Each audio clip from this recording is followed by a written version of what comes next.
Hey guys, Garth997 again. This time a review of the 134th scale high-grade Universal Century Nemo Desert Type Unicorn version from, of course, the Unicorn OVA series. And starting off with the color scheme, this will probably look pretty familiar. Probably because it is. Looks extremely much like the Jim Kai, and also, perhaps on first thought, you might have thought about the Jim Command 2, but as you can see, it's very much like a lighter version of the Jim Kai, completely different from what it originally was.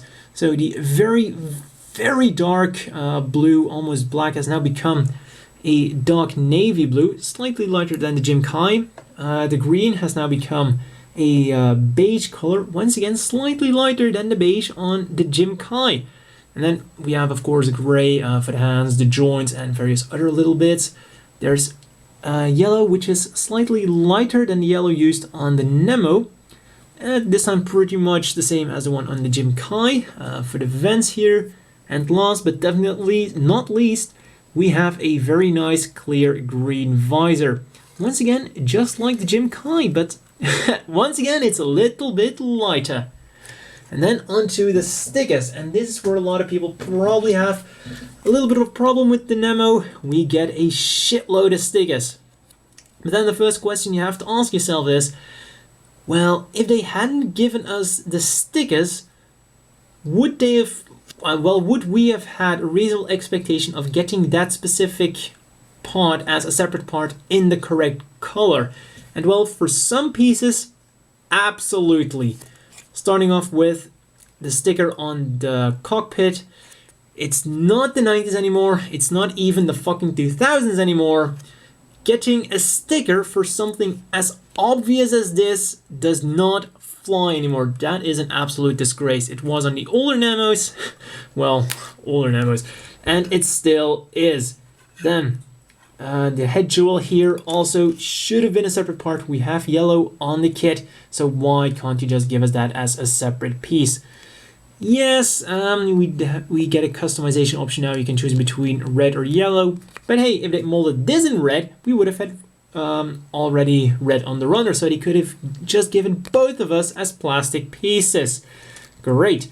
Then we also have little red and black ones for the thrusters on the shoulders. And look what the Jim Custom did. Once again, we could have expected them to mold these as little red parts. No problem at all. Now we're getting onto the stickers that are, well, either you get the stickers or you just get nothing. Yeah, you get 1, 2, 3, 4 on both of the leg thrusters, and seriously, look at how thin it already is. There's no way they would have given us that as separate parts.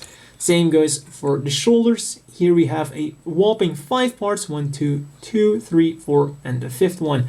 On the inside, well, the inside maybe they could have given us a part, but that would have just been plain ridiculous because the ones on the side, just look at how thin it already is.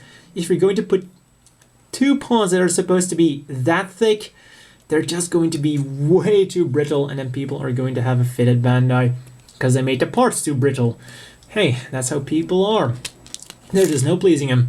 And then moving on with some other stickers, we have the gray ones here on the hands, well, on the lower arms. I guess they could have made that a part too, but this is one of those things, they've never done it, so I can definitely give them a pause on that one. More stickers, a very cool clear, a very cool silver one at the back of the clear green piece to make it really stand out. It's kind of like what they did with the old F91 kits. They definitely learned from them, and this looks extremely nice. Then we get a nice green one here for the main camera, one for the back camera, and then we also get little stickers for the scopes of the Jim rifle, and also one for the beam rifle. There we go. And then the most surprising part of this kit, something you probably already noticed, or maybe not, is we actually get marking stickers this time. We get 2 big EFF ones, we get a few Federation symbols, we get 2 yellow ones, 2 light gray ones, well, 2 small ones and 2 big ones. We get Australia insignias, 2 small EFF ones, and well, that's about it. I guess that Bandai finally decided to give us these marking stickers. On to the articulation now, and it's pretty standard articulation that we're getting. Head goes up, down, rotates around all the way. You just gotta be a little bit careful with his ear pieces, I guess. Also goes a little bit forwards and backwards, only a little bit, and the arms rotate around all the way. This little flap here goes up, then the arm goes up about that far, but fortunately shoulder piece is on a hinge together with, well, and then the arm itself is yet on another hinge, so using that hinge it goes up about that far, and then the shoulder joint is also on a ball joint connected to the body, so all in all you're getting about that high. And then that ball joint will of course also allow it to wiggle around a little bit backwards, quite nicely forwards, and then there is yet another hinge in the body, goes forward about that far, and the arm will rotate around below the shoulder, bends at only one joint. You're getting about 90 degrees. Really should have been a double joint. The hand wiggles around, turns around, and does everything a ball joint does. Does feel a little bit on the loose side though. Then the belly is on a little ball joint, so we'll go forwards, backwards, wiggle around, and do everything a ball joint does. Then we'll turn around all the way somewhat. That clicking wasn't exactly the nicest thing to hear, but as you can see, if you force it a little bit and you don't mind a little bit of clicking, it does turn around all the way. Then front skirts are molded together but can be separated pretty easily, and then they go forwards about that far, legs go out nicely, backwards not quite as fast because of course back skirt doesn't move, they go out nicely like so, then they rotate around, bend at the knee, and 2 joints, but unfortunately we're only getting about 90 degrees. Then the feet, they are quite nice articulated, they're on a hinge at the top there, then a ball joint at the bottom, and then also the usual flip-flop joint at the bottom. So they go forwards quite nicely, backwards nicely, will of course rotate around all the way because it's just mechanics there. This little ankle guard goes up and down as well. And of course we're also getting a little bit sideways movement. So that's all for articulation, and well, it's nothing spectacular. Really should have been a double joint. The legs, well, a little bit disappointing, could have been somewhat better. So overall, pretty standard articulation. Actually kind of suits the Nemo because it is of course a standard mobile suit. Then accessories, and this is where this Nemo finally gets a bit interesting. For starters, we get 2 closed fist hands. We also get 2 open, well, closed holding hands. We can just remove this, put it in there. We remove one of the beam sabers, pull it out. Can stick it in the hand, and gotta say those beam sabers are in there really well, and also in the hand, no problem whatsoever. Then we get 2 very nice clear ping beam sabers. Go in there, no problem, and once they're in the hand, once again, no problem at all. So those beam sabers are really, really nice. Then next accessory, the gym rifle, which I've already shown. So we can remove the hand, and this trigger finger is on a little bit of a hinge. It's a little bit of an angle, so it's easier to hold the rifle. There we go. But we've seen in the past that the Nemos either came with one of 2 weapons. We had the normal unicorn version, which came with the gym rifle, we had the Zeta Gundam version, which came with the beam rifle. This guy comes with both of them. And, well, it fits into the hand pretty easy, and the handle moves. And, of course, it can hold it pretty easy with both hands, because the articulation is pretty damn good in the arms, with the exception of the elbow joint. But, just like the Zeta Gundam version, there's something special that we can do with the beam rifle. But the odd thing is that it's still nowhere on the box, or even in the manual. Because here, you have a little rectangle, and you have a rectangular gap here. And surprise, surprise, it fits in there. This, in all honesty, is the most unique feature of this entire model, and this is the only thing that actually kind of stands out on this model. And it's nowhere in the box, it's not even in the fucking manual, which is supposed to tell you what you can do. Well, screw the manual. Then, moving on, we also get a shield. And of course you can detach the shield, and then you have two holes, either in active mode or in storage mode. You simply peg it in there.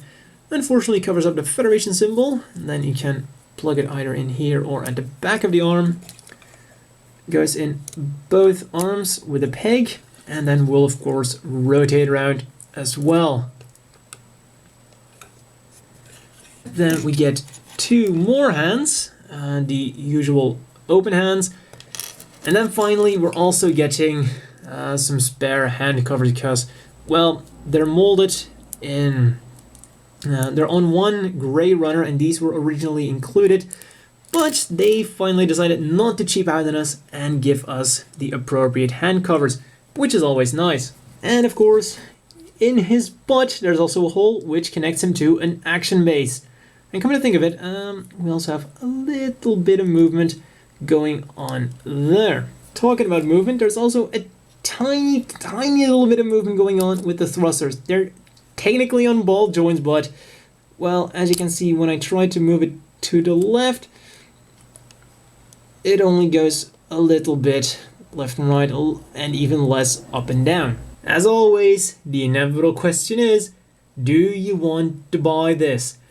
And, well, first things first, if you want to buy a Nemo, this is definitely, without a doubt, the best one to get. Well, you get two weapons for the same price, and you get the marking sticker, so there's really no debate which is the best high-grade Nemo out there. This one has what the other ones should have had, but that's not to say that it's gotten rid of all of the problems. It still requires too many stickers, because of course it's the same mold. The articulation is, well, it's not bad, it's not good, it's very meh. And overall, the accessory is also pretty much the same. It's like, yeah, you get a rifle, you get a beam rifle. It's not bad, it's nothing special, it's just normal good. You get a shield, you get the beam, you get the beam sabers. Everything about this thing is just, yeah, it's okay. So I really wouldn't recommend it to anyone who's not particularly fond of the Nemo. It's really, whether or not you want to buy this depends on how much you love the Nemo.